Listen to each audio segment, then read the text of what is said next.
Sarah thought she was dealing with a controlling mother. Then she opened the folder hidden inside Diana's bag and found something far worse. An emergency guardianship petition, a fake psychiatric evaluation, and her father's signature declaring her an unfit mother. They weren't just criticizing her parenting, they were building a legal case to steal her child. But Sarah noticed what they missed. The notary stamp was fake, and once she called her husband and attorney, the family's perfect little custody trap started turning against them. I am Sarah, 32, living in Seattle. 3 weeks after my son Toby arrived, social services knocked on my door. Someone claimed I was starving him. My stomach dropped. I knew instantly it was my mother. She had been here 48 hours ago. Uninvited. Her real plan was sitting in her open handbag. Emergency custody papers, signed by my father, calling me unfit. Before I explain how we destroyed her scheme in court, please like and subscribe to Family Drama Daily. If you love karma stories, drop a comment with your city. Let us rewind. I was buried in newborn exhaustion. My eyes were burning, my shoulders ached, and my husband, Mark, had just left to teach his morning history class. I was alone when the doorbell rang. My mother, Diane, walked in with cleaning supplies. Her smile was thin and icy. She claimed she was saving me from my own mess. I followed her, holding Toby. She raided my pantry, threw out my expensive formula, and replaced it with a generic brand. I stared at the wasted powder. When I confronted her, she kept scrubbing, using that patronizing tone she saved for my career. She called my freelance graphic design income unstable. I was furious. Mark and I owned our home outright, yet she still flaunted her luxury car. I was too exhausted to fight, so I just bit my tongue. I did not realize she was baiting me.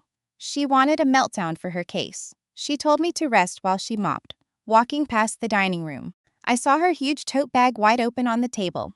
A thick folder stuck out, dark. Bold letters on the top made my breath hitch.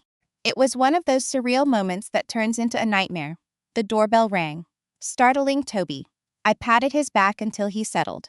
In the kitchen, Diane was humming, playing the devoted grandma, through the glass. I saw a pharmacy courier with her heart medication. I opened the door, just a crack to keep the cold out. He needed a signature and identification. I glanced back. The kitchen was quiet. The humming continued. I could have asked Diane to get it, but I was exhausted. Her bag sat there, zipper wide open. I told the courier to wait. I walked to the table, gauging the distance to the kitchen archway. Her bag smelled like heavy floral perfume. My fingers brushed past her makeup and touched the rough edge of that folder. Why did I pull it? Maybe the sheer weight felt wrong, or maybe motherly instinct kicked in. I slid it out an inch. The bold text hit me like a wall. Petition for emergency guardianship. The words did not register at first. They felt alien. Emergency custody. My hand shook. I pulled the stack out and laid it on the table, shielding it from view. I flipped the cover. It was a sworn affidavit to steal my child. My breath vanished as he read. It painted me as a violent danger, twisting my postpartum blues into severe manic episodes. It claimed I had violent psychosis. He scanned the cold, clinical lies. One entry said I had a hysterical breakdown last Tuesday. He remembered that I had dropped a bottle of breast milk and cried from fatigue. Diane was there, patting my shoulder. She was not comforting me. She was documenting me. She turned my tears into proof of an unfit mother. But the bottom of the second page stopped my heart. It was a psychiatric evaluation from a doctor I had never met, complete with a blue notary seal. I am a professional illustrator. I spend 12 hours a day staring at pixels and fonts. My work demands obsessive visual scrutiny. A designer notices the construction and image. I looked at that blue stamp. The ink did not bleed in the paper. The edges were jagged and blurry, compression artifacts. I leaned in, ignoring my neck pain. The kerning, the spacing between the letters in the notary name was wrong. The T and R overlapped. Real stamps are uniform. This was a digital fake. My ribs felt like they had been hit. My parents had not just hired a lawyer. They had forged a state notary seal to bypass a judge. They moved from a petty family feud to felony conspiracy. I flipped the page. My breath catching, I checked for other signatures. There was my mother's loop-filled handwriting. And right below it, on the petitioner line, was a second name, small, neat letters. A signature from every birthday card I ever got. My father, Bob. He even used his favorite blue gel pen. A box was checked in that same ink. Birth mother unfit. My quiet, gentle father, the man who taught me to ride a bike, had signed it. The man who bought Toby his first bear 3 weeks ago, sobbing in the waiting room when Mark said we had a healthy boy, had just signed papers to legally steal my son and lock me in a ward. He was not helpless. He was a conspirator. The betrayal tasted like copper in my mouth. It burned through my fear, leaving me sharp. I could not panic. If I screamed now, they would use it as proof of my instability. I pulled out my phone and killed the sound. I held it over the folder, focusing the camera on the forged seal, catching the lack of ink bleed. I snapped photos of the seal, the fake claims, and my father's signature. The mop stopped. The humming died. Silence hit hard. I had seconds. I shoved the papers back exactly as they were, tucked the folder into her bag, and felt my knuckles brush something hard at the bottom. A leather book with a brass clasp. I flipped it open, and the true, terrifying scale of their plan finally clicked. My fingers brushed a cold, smooth object beneath the silk lining. It was a thick navy leather book with a heavy brass clasp. I pulled it out, the spine cracking as I unlatched it. I opened the cover and stopped breathing. A title box featured script that read Baby First Years. It was not my handwriting. The ink was a vivid plum. Those signature loops on the E belonged to my older sister, Claire. My stomach dropped. Claire had not spoken to me in months. She skipped my baby shower and ignored my texts. Yet, here was a memory book for my son, filled out in her ink. The first dated entry made my head spin. It was marked September 14th, 2 years from now. I read the words. My sweet Toby, today you turn 2. We celebrated in the garden with the string quartet you love. I blinked back tears. They were erasing me. Birth mother, unstable. Poor, they were not just plotting a kidnapping. They were assassinating my identity to replace it with a lie. They wanted me gone before Toby could remember my face. My family's logic snapped into focus. Claire is 34 and has not held a job in years. She married a wealthy executive named Paul, and now her life is all country clubs and interior design.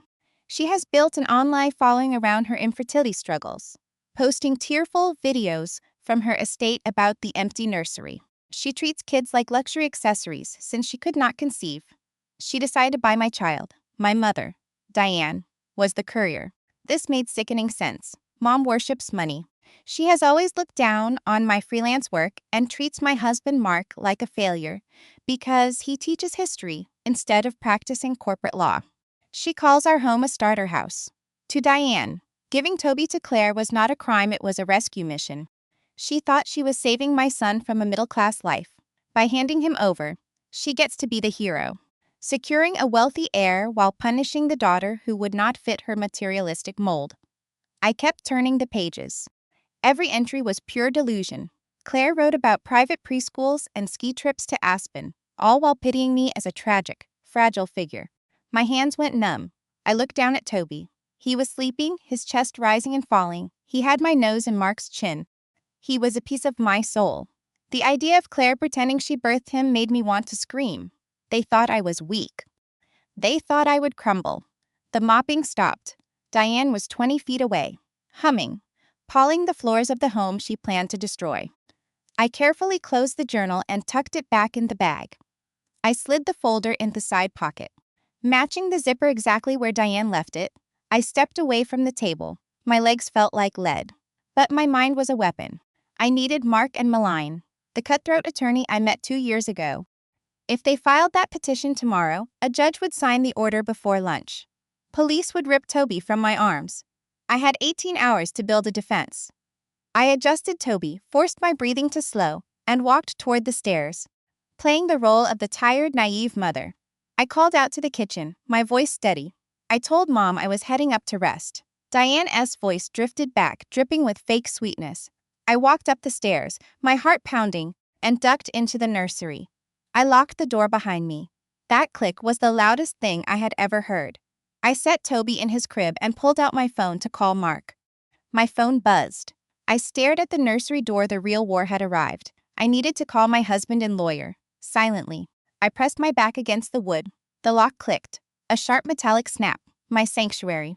Outside, a predator was scrubbing my kitchen. He clutched my son, Theo, tight. My hand shook. He tapped my husband, David. He taught high school history, a man of logic and quiet discipline. He never raised his voice. He was my anchor. The phone rang twice. David answers with his usual warmth. I didn't say hello. I just let it out. David, I whispered, my voice brittle. They are trying to steal Theo. My mother has forged legal papers in her bag. The response was a violent crash, ceramic hitting tile. His favorite mug. He went dead silent. When he spoke, the mild-mannered teacher was gone. His voice was a low, guttural growl I had never heard. I am leaving now, he said. Lock the door. Keep her away. The line went dead. He was already running to his car. I needed to act fast. A husband couldn't stop a fake court order. I opened my contacts to reach Elena, a ruthless attorney who ate opposing counsel for lunch. He sent photos of the fake psychiatric report and forged notary seal. He sent the custody petition of my father's fake signature. Elena answered, sharp and professional. I cut her off. Check your email. I paced the nursery, Theo tight in my arms. The rug offered no comfort. I listened to Elena clicking her mouse. Then, silence, the heavy kind that precedes disaster, the silence of a spotting a fatal threat. Lila, she said, her voice clinical. Tell me your mother does not know you found these. I confirmed my mother. Janet was mopping downstairs, totally oblivious. Elena exhaled. She explained the lethal mechanics of those papers. Family courts move fast when a child is in danger. A judge could sign an emergency order before his morning coffee cooled. The child is removed first. The hearing happens later. Elena warned me that my mother paid for a psychiatric affidavit labeling me a psychotic threat. If she filed this tomorrow morning, a judge would sign an emergency order instantly. By noon, police would be at my door. They would take Theo. They would place me on an involuntary psychiatric hold. The nursery walls seemed to close in. My parents weren't playing games. They were plotting my institutionalization. I wanted to march downstairs and destroy that dining table. I wanted to grab Janet by the collar. The primal urge to protect my baby roared. You cannot confront her, Elena ordered. Her voice was a whip. Her whole plan relies on you losing control. She wants you to scream. She wants you to look unhinged. If you react, she will record you and show it to a judge tomorrow. She will claim you are unstable. You would hand her the evidence she needs to steal your baby. The reality of her warning felt like a suffocating blanket. I could not act on my rage. I had to become an actress. You must wear a mask, she said. No, nothing. Go back downstairs. Smile. Thank her for the cleaning. Drink her tea. Watch her drive away. Give her zero ammunition. I agreed. Elena was clearing her schedule to build a fortress of medical records. I had to survive the afternoon. The call ended. I looked in the mirror. Dark circles bruised my eyes. My hair was a knot. I looked exactly like the broken target Janet described in her fake files. I took a breath. I forced my muscles to relax and practiced a soft, tired smile. It felt grotesque, like stretching synthetic skin over a skull. I had to look into Predator's eyes and act like she was a help grandmother. I kissed Theo's head. He smelled like warm milk. I unlocked the door. The click echoed. I stepped out, hit by the sharp scent of lemon cleaner. I placed my hand on the banister, preparing to face the woman waiting to destroy my life. He walked in the kitchen, carrying a secret. Janet stood by the sink, rinsing a sponge. She looked up and flashed a smile so sickeningly sweet it made me want to gag. She squeezed the sponge. Did he finally go down? She asked, her voice dripping with practiced warmth. You look exhausted. Lila? Let me take him for the night. You need to sleep. The audacity was a physical blow. She was offering rest while plotting to lock me in a psychiatric ward. He forced my face to stay neutral. I gave a slow nod, using my exhaustion to sell the performance. Then, tires crunched on the gravel. David burst through the front door minutes later. His stride was aggressive. He played the stressed husband perfectly. He threw his bag down and rubbed his temples, claiming he felt sick. Janet's face fell. The helpful grandmother routine evaporated, replaced by clear annoyance. She never liked David to her. He was just a public school teacher preventing her from meshing her daughter from accessing real wealth. She shoved her supplies into a bucket and zipped her bag. The brass teeth clicked shut over the forged papers. She gave David a chilly smile and left. Once her car turned the corner, the air in our house turned cold. The place felt like a crime scene. David locked the door, his face pale with terror. You okay? He whispered. Is he safe?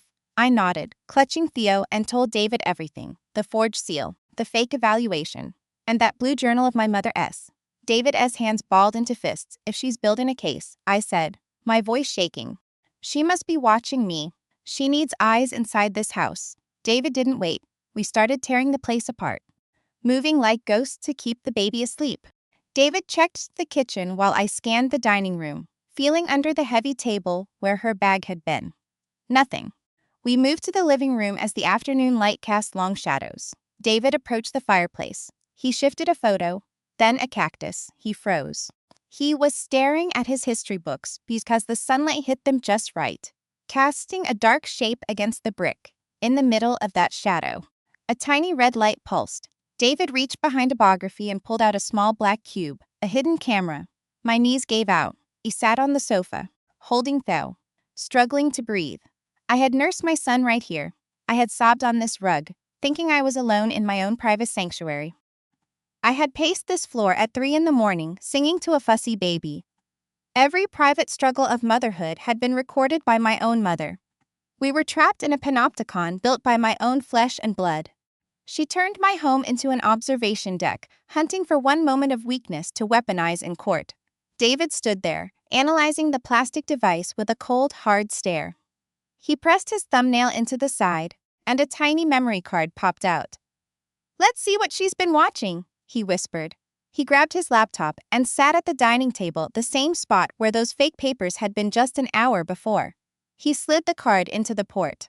I sat beside him, holding Theo as the screen flickered. A folder full of video files appeared. Each one was timestamped. The first clip was from 3 days after we brought Theo home. She'd planted it on her very first visit. David clicked the oldest file. The footage was grainy but clear. It showed me sitting on the sofa, looking down at my sleeping newborn. We skipped through a dozen more. It was just mundane life, folding laundry, grading papers, eating cold toast. Nothing incriminating, no neglect. No psychosis, just 2 tired parents trying to survive. But my mother wasn't looking for reality. She was looking for a weapon. We scrolled through the list until we hit a cluster of videos from yesterday. David clicked one from 2:15. The room was empty until my mother walked in. She was alone. I was upstairs, and David was at work. She walked to the mantel with a duster. She checked her phone and started talking. Since the house was quiet, the camera caught every word. This wasn't just a custody battle anymore, it was a criminal conspiracy. The kitchen was deathly quiet, save for the laptop fan. We sat there, bathed in harsh blue screen light, waiting for the truth. Evan had organized the clips chronologically, just like his research files. Each file felt like a fresh invasion. I watched my postpartum life play out in high definition. I saw myself placing at 3 a.m, rocking a screaming baby, collapsing in total exhaustion. A cold dread hit my stomach. The woman who birthed me had sat at home, reviewing these clips. She watched her daughter bleeding and healing, but instead of helping, she cataloged it as raw material. She hunted through my private pain, looking for a moment to twist into insanity. Evan squeezed my knee and kept clicking through the calendar until we hit yesterday afternoon. 2:15. He remembered that day. I was upstairs trying to nap while Leo slept. Barbara was downstairs, playing the role of the helpful grandmother. Evan double-clicked the file. It showed our living room. For 10 seconds, it was empty. Then Barbara strolled in, wearing a beige cardigan and humming a tune. She swiped a feather duster across our photos, then stopped. She pulled her phone out and held it to her ear. The camera was incredibly sensitive. Ken, she said, her voice crisp. She was talking to my father. We couldn't hear his side, but we didn't need to. Her words were enough. Yes, the doctor signed the evaluation, she said, her voice echoing. It cost extra to lock that signature without a physical, but it is done. The paperwork is sealed. Tell Sarah to get that nursery painted by Friday. She is obsessing over paint chips and we are out of time. We file the motion tomorrow. My chest tightened. She was talking about tearing my family apart and stealing my son, all while critiquing wall colors. She was ice cold. Barbara sighed, dripping with fake annoyance. No, the judge will not notice. She snapped. The narrative is set. Sarah is a wreck. She is barely holding on. But to make this emergency order stick, I need a visual. Something real. She turned, facing the hidden camera. A chilling grin spread across her face. I will drop the sleeping pills in her tea tomorrow morning, she said. Mike froze. His hand jerked from the trackpad. She drinks a cup daily at 10. Barbara added, voice airy and light. A heavy dose will knock her out cold. When the baby starts crying, she will not hear a thing. That is when I filmed the neglect. The judge will sign the emergency order before noon. The video kept rolling, but we were finished. Our kitchen felt like a tomb. My ears started ringing. She wasn't just watching me. She was actively plotting to poison me. She meant to drug my tea and let my newborn son suffer just to win. This was calculated assault. I looked at my husband. The calm teacher was gone. His jaw was locked, hands white, knuckled. A dark rage burned in his eyes. I am calling the police, Mike muttered. His voice was a dangerous growl. He reached for his phone, but I grabbed his arm. My heart was pounding, but my lawyer's advice echoed in my head. We cannot, I whispered. Mike stared at me. She just confessed to poisoning me. Sarah, we have it on tape. I shook my head. If we call now, she will claim it was a joke. She will hire a shark who claims it was an illegal wiretap or just a hypothetical conversation. My lawyer warned me. If we strike too early, my parents will panic. They will destroy the forged documents and the fake diary. They will bury the evidence and paint us as the crazy ones. Mike closed his eyes, taking a shaky breath. He understood the long game.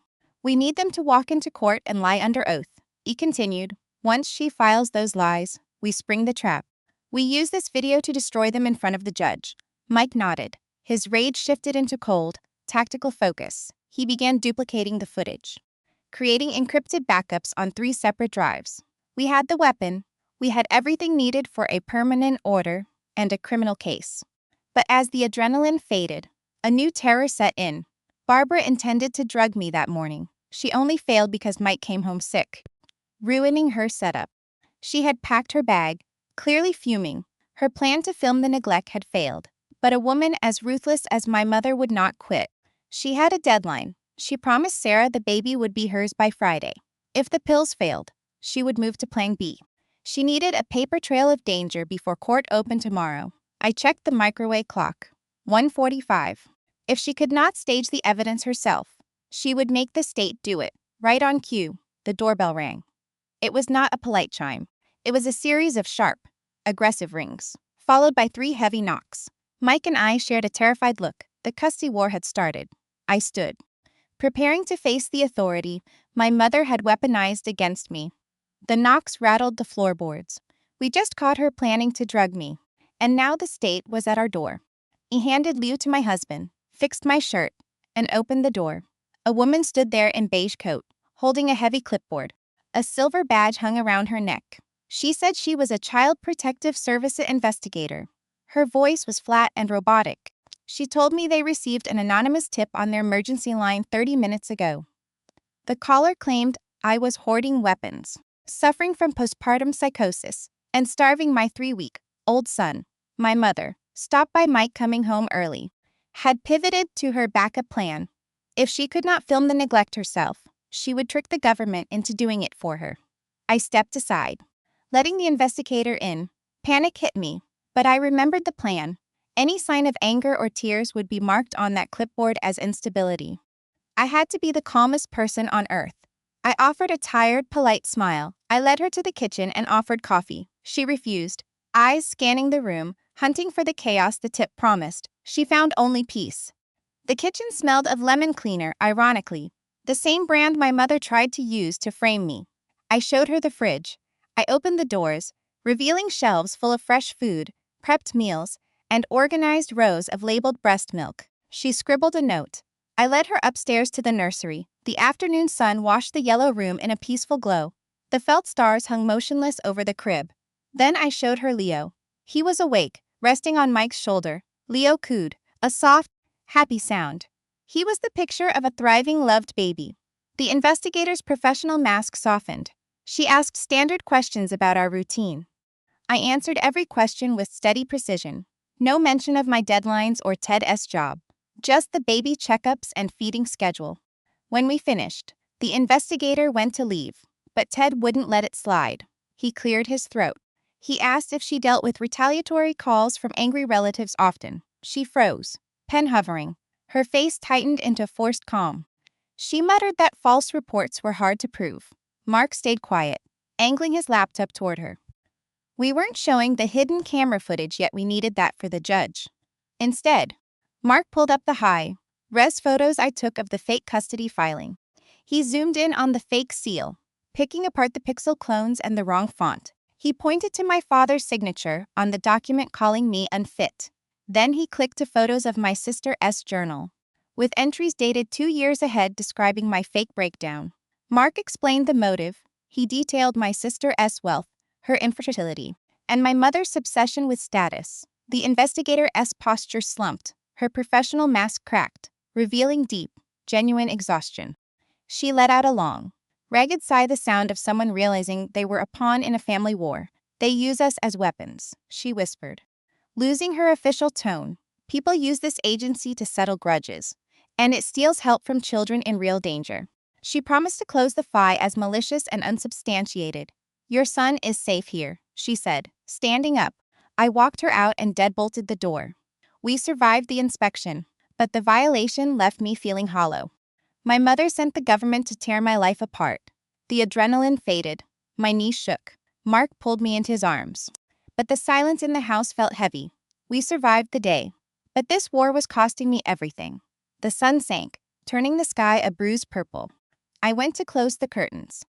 My hand touched the fabric just as a silver sedan turned onto our street. It slowed at our mailbox. A man stepped out. He didn't move with my mother's arrogant stride. His steps were heavy and weak. It was my father, Ken, the man who signed the paper saying I was dangerous. He was the silent partner in the plot to steal my child, and he was here alone. I let the curtain drop and braced for the knock. Ken wasn't an imposing guy. For 30 years, he had been a quiet satellite orbiting my mother, mastering the art of keeping his head down. Growing up, Ken was the family shock absorber. When mother wanted a room painted, Ken worked overtime. When mother called my art a waste, Ken slid me a sketchbook, but never defended me. He trained us to walk on eggshells, pretending his cowardice was just keeping the peace. His life was a study in choosing the easiest path. Right now, that path led to my front porch. I told Mark to step back. I needed to look my father in the eye. I unlocked the deadbolt but left the chain on. A cold breeze carried his cedar afters have a smell that once meant safety, but now made my stomach churn.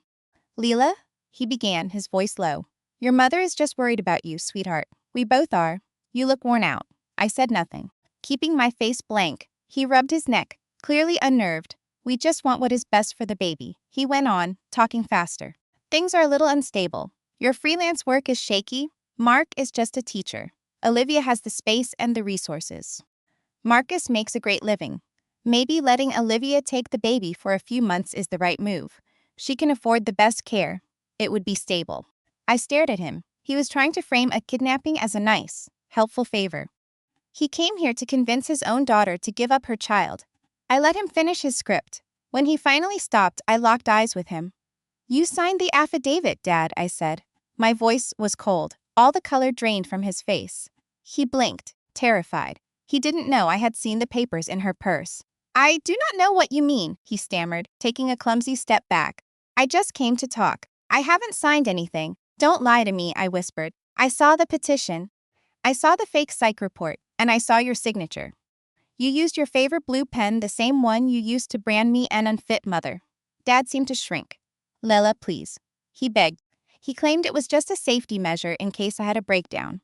I did not even read it, he said. He authorized the legal destruction of my life without reading a word. He was ready to dump me in a ward and hand my newborn to my sister because it was easier than saying no to her. That man I grew up with. A phantom. You signed a paper claiming I was a danger to my own child. You are not a father. You are a coward. You are dead to me. I didn't wait for a reply. Watching him stand there pitiful, weak made me sick. I slammed the door. The latch clicked. I threw the deadbolt and chain. The metal thud echoing through the foyer, through the glass. I saw his silhouette on the porch. He hovered, hand raised, then let it drop. He retreated to his sedan like a soldier from a failed war. As he backed away, his headlights swept across my living room, vanishing in the dark. He leaned my forehead against the cool wood. Battle lines were drawn. No more ambiguity. No more hoping for miracles. They thought they could bully a tired, vulnerable girl. They had no idea they were crossing a mother. I took a slow breath, steadying my pulse. Evan walked in, his expression one of grim understanding. He handed me my phone. The screen flashed with a relentless wave of notifications. Emboldened by my father's failure, Olivia was on the attack. A manic string of text, dripping with entitlement. You are being selfish. One read. You can have another baby later. I have a nursery waiting.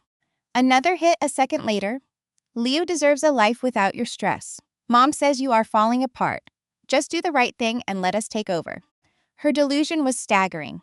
She thought her husband's bank account meant she owned my child. She didn't see Leo as a human, she saw a coveted accessory she had pre-ordered. I was just the vendor refusing delivery. If you make this hard. Mom is filing papers tomorrow, she warned. The mask was off. The quiet phase of their conspiracy was over. The war had begun. My phone buzzed on the granite counter. I stood in the hall, the screen lighting up the room. Olivia had launched her assault, since my father failed. My sister clearly decided diplomacy was a waste. She sent message after message, each one a beacon of her entitlement. I picked up the device.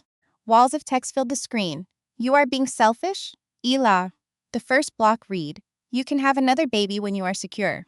Marcus and I are ready. Leo deserves a life without your stress. Mom says you are falling apart. Just do the right thing and let us take over. I stared at the pixels. Olivia didn't see my son as human. She saw a pre-ordered accessory, and I was the uncooperative vendor. She lived in a bubble funded by Marcus, a wealth manager who preferred his life's quiet. Marcus voided drama. Olivia lived for it, for years. She monetized her infertility online, crying in designer silk about empty rooms. Now, she believed her suffering entitled her to claim my child. Her husband's money was all the justification she needed. She thought a high tax bracket negated maternal bonds. My phone buzzed again. Another demand. If you make this difficult, Mom is filing the papers tomorrow. Do not be stupid. We will win anyway. The urge to reply burned like acid. I wanted to send something so venomous it would shatter her screen. I wanted to tell her she would never come within 100 miles of my baby. My thumbs shook with the force of my restraint. But I remembered malign silence was our weapon. Every unhinged text was another brick in the fortress we were building. Reacting would only feed the lie that I was unstable. I didn't reply. I pressed the buttons on my device, capturing screenshot after screenshot. The camera shutter clicked softly in the kitchen. Each image went to the secure folder Malene had set up. We had the fake evaluation. We had the forged notary seal.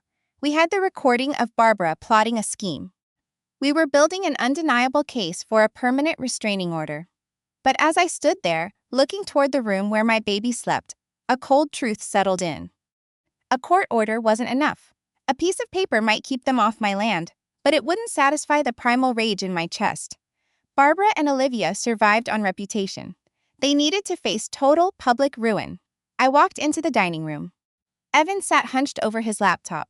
The blue light cast sharp shadows across his face, highlighting his determination.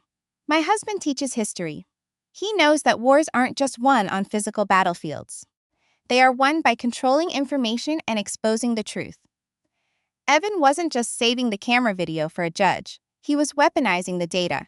He moved through digital folders with ruthless efficiency. He stripped the raw audio and video of any metadata that could compromise our location. He uploaded the footage to a private cloud server, creating an encrypted link that couldn't be taken down. Then he began mapping out an email distribution list, methodically cross-referencing public data and social media profiles. He found the email for the country club where Barbara held court. He located the corporate address for Marcus. Knowing the wealth firm would panic at a scandal, he dug into Olivia's footprint, finding the contact list for her infertility support group. The women who offered her sympathy were about to see her conspiracy to kidnap a newborn. Evan looked up. His eyes met mine, reflecting a shared, cold resolve. We weren't just defending ourselves in court. We were preparing to scorch the earth they walked on. The trap was set. The legal trap was set. We spent the night reviewing the timeline. My attorney Melline confirmed the morning emergency hearing. Barbara had filed her fake paperwork just as promised. The hearing was at 9 at the county courthouse. I couldn't sleep. I just laid there, listening to my baby breathe in his bassinet, counting down the hours until dawn. The night dragged on, heavy with dread. When the sun finally hit the horizon, painting the sky gold, I got up. I showered, scrubbing away 3 weeks of exhaustion. I dressed with purpose. Forget the baggy sweats I pulled on a sharp black blazer and a crisp blouse. I slicked my hair back and applied makeup to hide the dark circles. The woman in the mirror wasn't the fragile target Barbara had described. She was a mother ready for war. Evan wore his charcoal suit, looking like the protector he is. We buckled Leo in his seat and grabbed our bag of digital evidence. The drive to downtown Cincinnati was dead silent. Morning traffic flowed around us, oblivious to our world falling apart. We pulled into the courthouse garage, the engine echo bouncing off concrete. We pushed through the heavy glass doors and cleared security.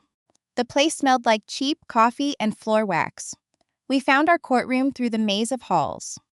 Malene was waiting by the heavy doors with a folder. She wore a gray suit and the focused intensity of a shark. She nodded at Evan's briefcase. Everything was ready. The mass email was primed in his outbox, one click, and it was over. The door swung open. The bailiff signaled us in. The air conditioning hit like ice. I braced myself. The judge would be taking the bench any second. I glanced across the aisle, waiting for my mother to start her lies. What kind of script had she bought to justify stealing my son? Inside, the courthouse was a meat locker. We walked in the courtroom, greeted by that same wall of frigid air. It smelled like lemon wax and old paper. A sterile place where families go to break. My heels clicked on the marble. Evan walked beside me, his jaw locked tight, clutching the briefcase with our evidence inside. We found our table and sat down. Malene was already there, calm and lethal. She motioned for us to take our seats. I folded my hands to hide the shaking. Evan kept the briefcase between his feet, his grip never loosening. I forced myself to look across the room. My mother, Barbara, sat 10 feet away, though it felt like a canyon. She had curated her look perfectly for the judge. No expensive blazers today. She wore a soft beige cardigan and minimal makeup, faking a look of exhausted, heartbroken grandmotherly grief. She sat with her spine straight, staring at the empty bench. Beside her, Ken looked sick. He was pale, sweating, and drowned in a suit 2 sizes too big. He wouldn't even look in my direction, staring only at his shoes. His cowardice was pathetic. He was just a shell. I looked past them to gallery. Olivia was there, wearing a camel coat and holding a designer bag. She leaned forward, tracking me like a predator. She gave me a cold, venomous glare, tapping her nails on her purse. She was so smug. She really thought this was just a formality. She saw this court as a retail counter where she was waiting for a receipt. She had no idea her reputation was about to be burned to the ground. The door behind the bench opened. The bailiff announced the judge. Judge Galler entered, an older man with silver hair and eyes that had seen it all. He sat down, put on his glasses, and opened our file. The room went dead silent. Galler cleared his throat and told Barbara's lawyer to start. He wanted the justification for taking a 3-week-old infant. A man in a pinstripe suit stood up. Mr. Belmont. He buttoned his jacket and stepped in the center of the room. He didn't glance at me. He looked right at the judge. Your Honor, he began, his voice low and serious. We are here for an urgent, tragic matter. My client, Barbara Wright, is only here to save her grandson from danger, he claimed. He paced the carpet, milking the drama. He painted a picture of me as a mother falling apart. He attacked my career, calling my freelance illustration work unstable and unfit for a child.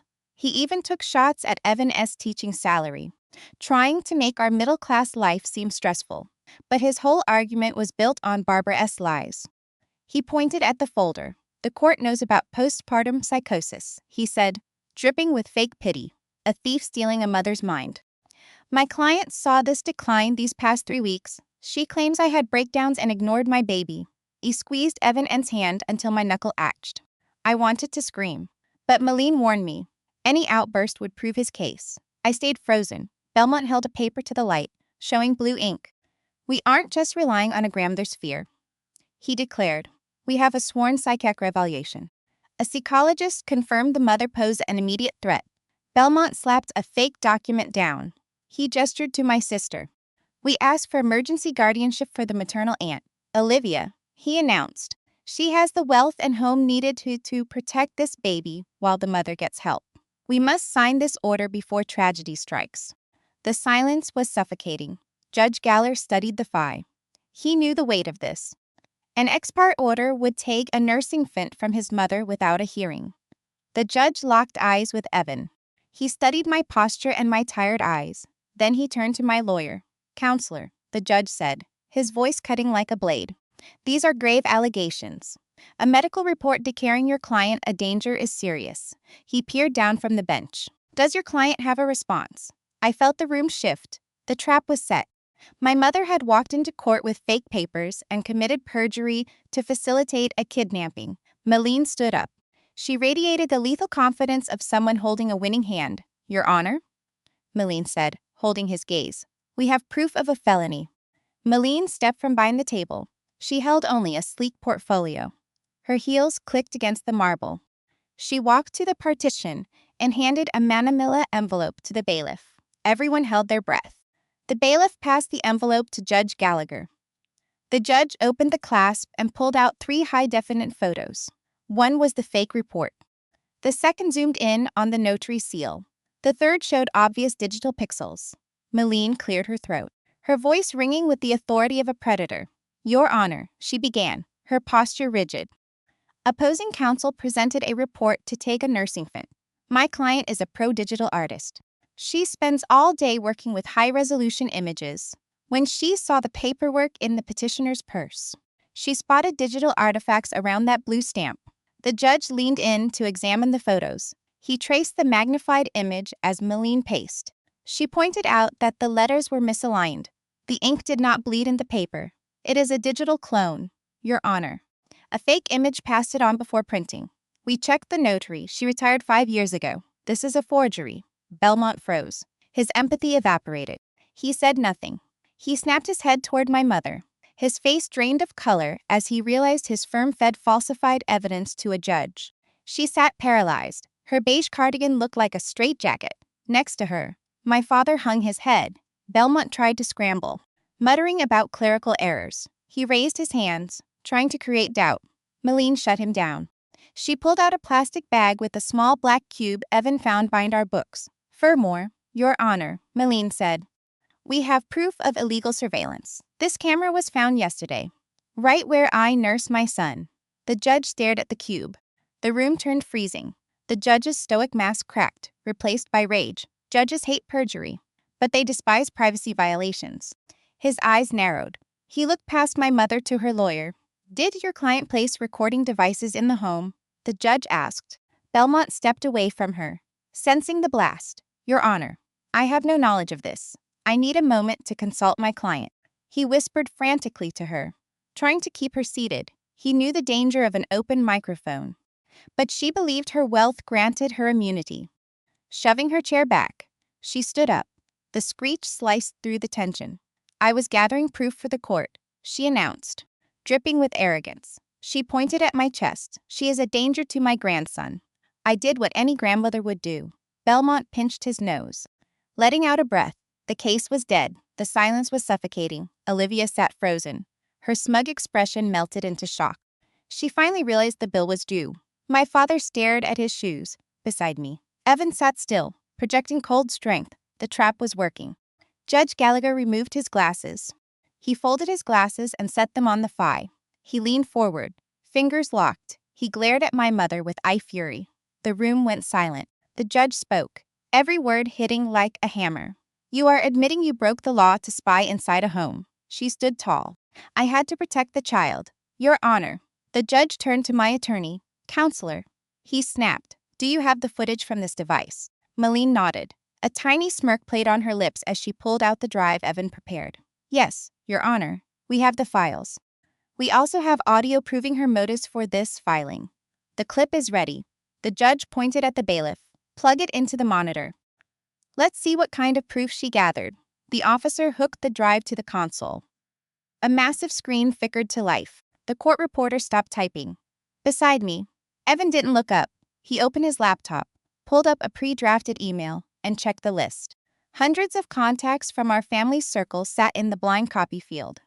Evan kept his finger hovering over the enter key, waiting for the perfect moment. The video hit the screen.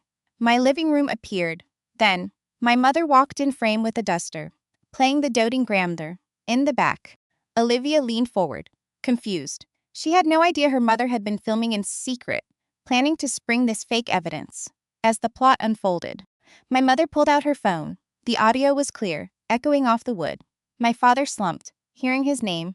Yes, the doctor signed it. The recording said, "It cost extra since there was no exam, but it is done. Make sure Olivia has that nursery painted by Friday." A murmur rippled through the gallery. People there for traffic tickets watched a felony unfold. Her talk of bribery hung in the air. On screen, she turned to the lens, smiling. "I will slip the sleeping pills into her tea tomorrow morning," she said. A gasp erupted. It was pure shock. "She drinks a cup every day at 10. The video continued. "A heavy dose ensures she sleeps. When the baby cries, she won't hear him. She will be out cold. That is when I will record the neglect." Evan didn't wait. He smashed the enter key, blasting the truth to everyone. It hit every inbox in Marcus' circle, the club, the support group. Everyone. We were nuking their status. Judge Miller didn't wait. He slammed his gavel, the crack echoing like a gunshot. "Counselor," he roared, face turning crimson. Mr. Vance jumped, trembling in his designer suit. "Your client isn't some sweet grandma." The judge barked, leaning in. "She is a criminal. You brought fake files into my court, and we just heard a confession to assault." Vance threw his hands up. "Your Honor, I swear, I knew nothing. I just used the evidence I was provided." "I believe you, Counselor," the judge snapped. "Because if I thought you were part of a plot to drug a new mother, you would be under arrest right now." Barbara sat frozen. The mask was gone. The woman who pulled everyone's strings for years was out of moves. She was cornered. Then, a shriek ripped through the air. It was Olivia. She rose in the gallery, coat falling away. She wasn't sobbing from regret. She was having a breakdown, but the nursery is already painted. She screamed, voice cracking. "We picked the wallpaper. Marcus bought the crib." She pointed at me, mascara streaking her face. "It is not fair. You can't even afford a private preschool. He belongs with me." Silence filled the room. Olivia just confirmed the whole scheme. She didn't care about the forgery. She only cared that her custom-ordered baby was late. The judge looked disgusted. "Bailiff," he ordered, his voice cutting through her wails. "Get her out of my courtroom. Now, if she resists, arrest her." Two deputies grabbed Olivia, she thrashed, screaming about her nursery and her rich husband. But as they dragged her out, the secondary trap triggered. Her phone began to buzz. A steady vibration hummed through the gallery. Then my mother's phone buzzed. Then my father's jacket pocket. The blast hit its mark. Elite board members were watching the footage right now. Was live. The fallout was live. My mother stared at her phone, face turning ghost. White, she wasn't just losing custody, she was losing her entire world. The trap clicked shut perfectly. Guards shoved Olivia through the doors, her cries muffled. A rhythmic humming rose from the defense table. My mother glared at her luxury bag as the device inside rang. Then, a chorus of alerts chimed as the evidence hit every phone in the room. Evan sat beside me, the silent architect of their ruin. We both knew those pings meant the video of my mother, confessing to assault, was going viral among her elite circle. I pictured her club president spilling coffee in shock. He imagined Marcus in his office, watching his wife scream about nursery decor while plotting a kidnapping. Marcus hated scandal. This was his nightmare. Finding out his wife was a felon would end their lavish life. He imagined the women in her group realizing their tragic. Baron's sister was actually a predator.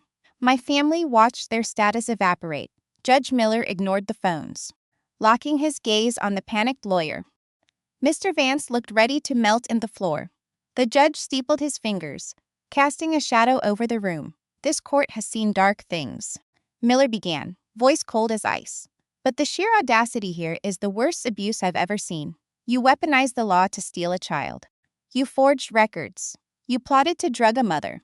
He grabbed the petition and drew a thick, black line across the cover, a mark of total disgust. "I am denying this with prejudice," the judge declared. That was the legal kill shot. Barbara could never fight this again. But he wasn't done. He turned to Malene, my attorney, who stood with lethal grace. "Counselor," Miller said, "I am granting your request for a life restraining order. The radius covers you, your husband, and your son. It applies to Barbara, Kenneth, and Olivia. They cannot come within 1,000 feet of your home, work, or the child's doctor. Any breach means immediate jail time." Dad slumped, burying his face in his hands. A ragged sob escaped him. The coward who spent 30 years dodging conflict finally hit a wall he could not bypass. He would never see his grandson grow up. He traded his daughter for his wife's approval, and it left him destitute. Barbara didn't cry. She stared at her bag like it held a snake. Her facade shattered. The beige cardigan suddenly looked like a prison uniform. The judge held up the silver flash drive, catching the light. "This court cannot prosecute," Miller stated, voice a low rumble. "However, I have a duty to report felonies. I am ordering these exhibits walked to the district attorney before lunch." Vance flinched, stuffing pens into his briefcase, desperate to escape the toxic fallout. He knew attorney privilege did not cover fraud on the court. He wanted no part of this. "Expect felony charges filed this week," the judge continued. "Forgery, perjury, conspiracy, it is all here. Get a criminal defense lawyer, Mrs. Wright. Your time in family court is over, but your time in the penal system is just starting." I looked at Barbara. She met my gaze across the table.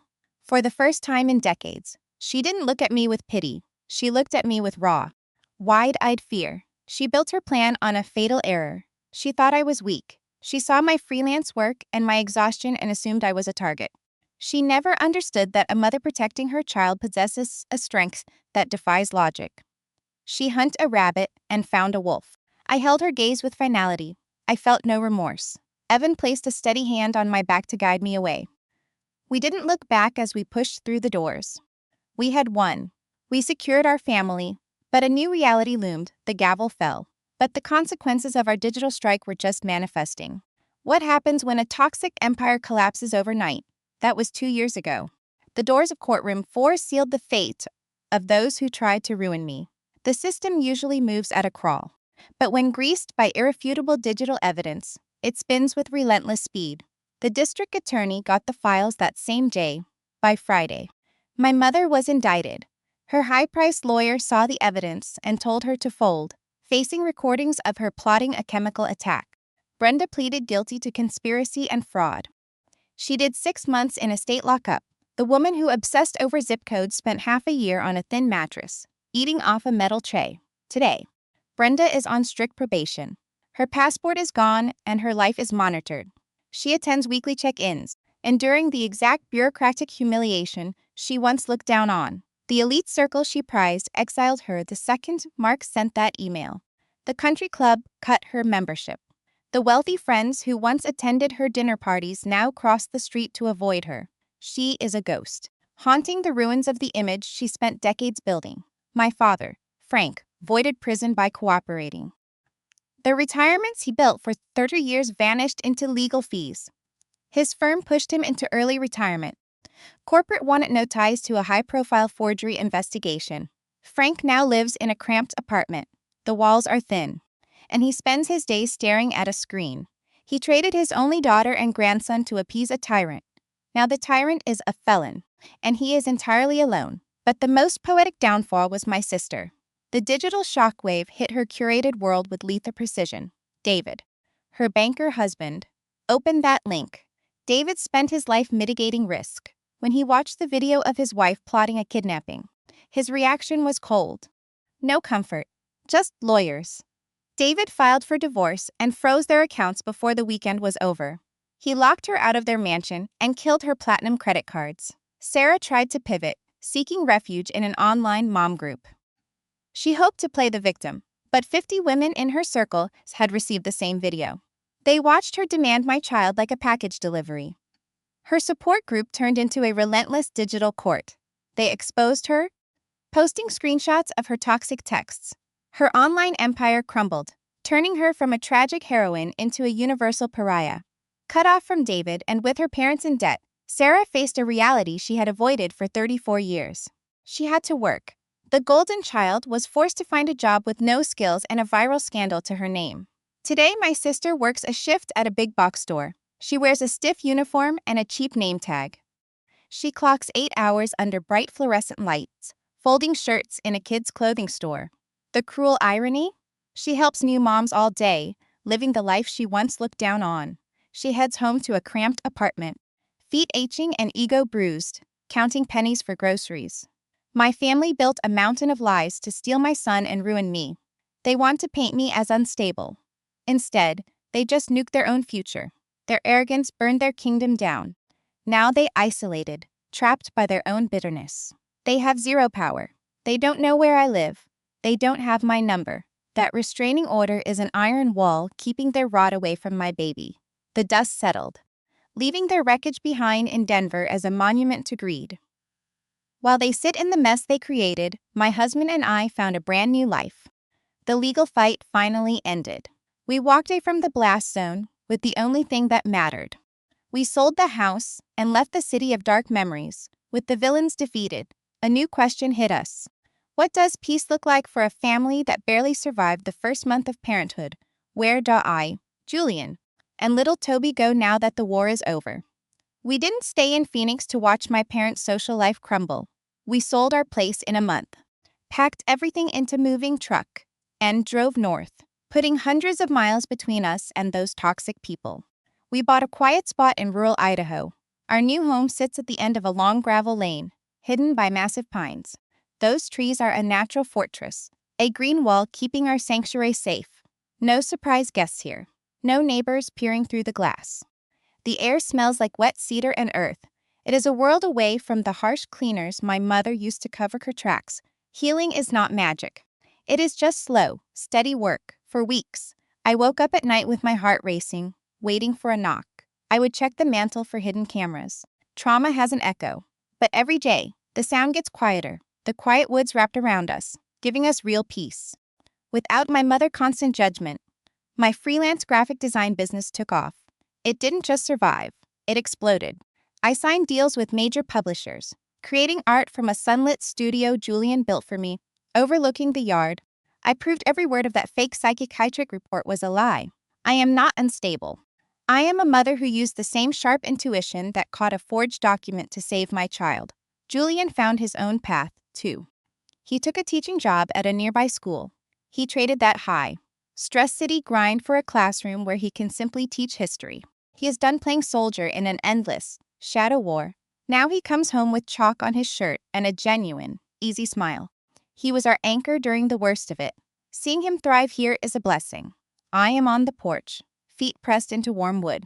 The breeze hums through the pines. My tea is finally safe, no poison, no hidden agendas. Across the yard, Sam is sprinting. He is not that tiny, drugged infant anymore. He is a wild 2-year-old in grass, stained jeans. His laugh rings out, bright and clear.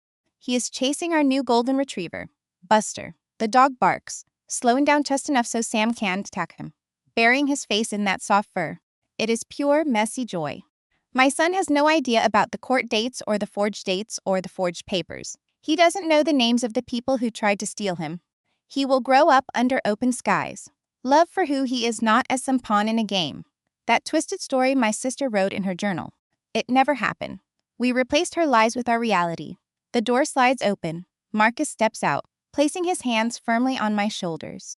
His touch grounds me. He kisses my temple, and we watch Sam wrestling in the sun. We built this from nothing, stripping away the toxic weight of the past.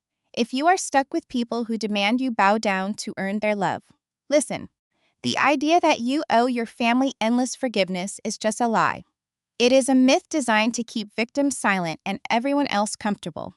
Sharing blood is just biology, not a life sentence. DNA does not give anyone the right to stomp on your boundaries or claim your kids. I spent years confusing guilt with love, thinking I had to swallow my parents' cruelty just to keep the peace. I was wrong. Protecting yourself is not selfish, it is the most important thing you will ever do. Do not burn your life down just to keep their delusions warm. Real family will never ask you to trade your dignity for a seat at their table. Walking away is terrifying, the silence is loud, and the guilt will try to haunt you. But push through that, and the clarity is worth every bit of it.